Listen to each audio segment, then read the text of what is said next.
CM ఇంటి పక్కనే ఉన్న వంతెననే నిర్మించలేకపోయారు. మళ్లీ గెలిపిస్తే ఏం అభివృద్ధి చేస్తారని నారా లోకేష్ ప్రశ్నించారు. మంగళగిరి నియోజకవర్గం తాడేపల్లి క్రిస్టియన్ పేట రచ్చబండ సభలో ఆయన పాల్గొన్నారు. మంగళగిరికి ఈ ఎన్నికలు చాలా కీలకమని, సీఎం ఇంటి సమీపంలోనే గంజాయి దొరుకుతోందని లోకేష్ ఆరోపించారు. అధికారంలోకి వచ్చాక 100 రోజుల్లో గంజాయికి చెక్ పెడతామని చెప్పారు.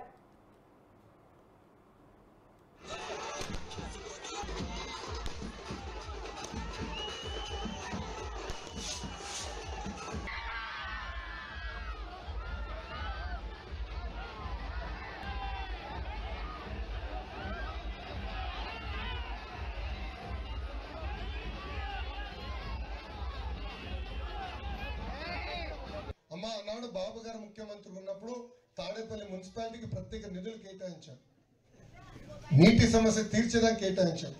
కానీ ఆనాడు ఆల రామకృష్ణారెడ్డి గారు అడ్డుపడ్డారు చైనీల పనులు. అమ్మా 2 నెలలు ఓపిక పట్టండి, ఒక ప్రణాళికబద్ధంగా ఇక్కడ కృష్ణమ్మ నీళ్ళ జలాలు తీసుకొస్తా, ఆ నీటిని శుద్ధి చేసి ప్రతి ఇంటికి కుళాయి ద్వారా సురక్షితమైన నీరు అందజేసే బాధ్యత మీ లోకేష్ తీసుకుంటారు.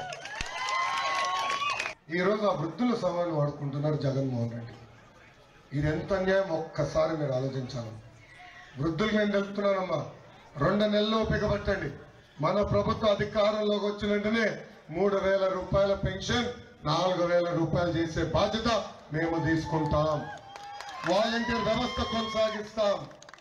కేవలం పెన్షనే కాదు, ఇతర సంక్షేమ కార్యక్రమాలు నేరుగా మీ గర్భకు అందజేసే బాధ్యత తెలుగుదేశం జనసేన ప్రభుత్వం తీసుకుంటుందని ఈ సభాముఖంగా నేను హామీ ఇస్తున్నా. అమ్మా ఆనాడు బాబు